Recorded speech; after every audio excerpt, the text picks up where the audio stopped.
So what are the minor criteria? So previously there are only 5 minor criteria, but in the updated version, there were 6 minor criteria. One is the predisposing factors.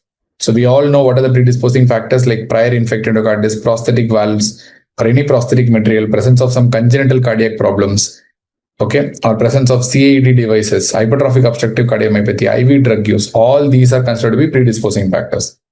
Presence of fever more than 38.5 degrees Celsius, presence of vascular phenomenon like embolic manifestations to brain causing strokes or pulmonary infarcts or cerebral or splenic abscess, myocardic aneurysms elsewhere, ICH, presentation with intracranial hemorrhage, subconjunctival hemorrhage, Janeway lesions, purpura. So all these things are going to act as vascular phenomenon. What about immunological phenomenon? 4 are the most important. One is Roth spot, second is Osler nodes, third is rheumatoid factor positivity, fourth is immune complex glomerulonephritis, especially MPGN type, especially immune complex MPGN type. Finally, we have microbiological evidence in the form of positive culture or PCR, but it should not meet the major criteria. For example, patient may not have 2 culture positivity. It may be a typical organism, but only 1 culture positivity. Or it can be an atypical organism, but only 2 culture positivity. In that case, still these are positive cultures only, but they don't meet the major criteria. So that is also going to be called as minor criteria. Finally, imaging. This is a new thing that's been added in the update. So if it's going to be an abnormal FDG PET signaling in the first 3 months post-implantation, or new regurgitant murmur on auscultation, okay, if echo is not there, then this can be used as a minor criteria.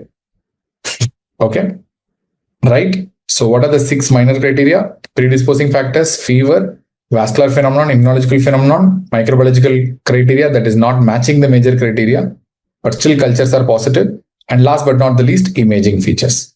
Okay, so you have 6 minor criteria. Based on this, how can you make a diagnosis?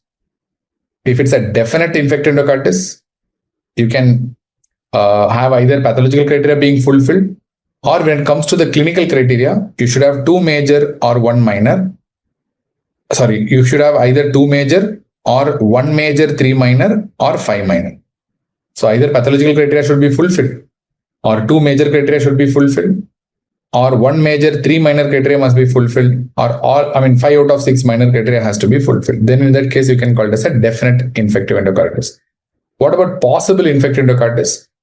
You should have 1 major, 1 minor, or at least a 3 minor criteria. In that case, you can say it's a possible infective endocarditis. Rejected means it's neither a definite nor a possible IE, and alternative diagnosis is very likely. And if it resolves within 4 days of antibiotic treatment, again, it's unlikely to be infected endocarditis. And if the patient doesn't have any pathological evidence at surgery or autopsy after 4 days of antibiotics, even this is going to be considered as a rejected criteria only. So as I said, how many blood cultures you have to take? At least 3 sets of blood cultures before starting antibiotics. TT sensitivity overall is only 70 to 80%. You are going to do transesophageal echo in case of negative culture. In case if TT is negative, and if the patient is having high suspicion of infected endocarditis, and the sensitivity of transesophageal echo is 90 to 100%. That's why TE is supposed to be the best investigation. I told you this so many times. So you might require CT, MRI, PET for detecting other problems like embolic manifestation or metastatic infection also. And MIC testing during culture is very, very important, because based on this only we are going to tailor antibiotics.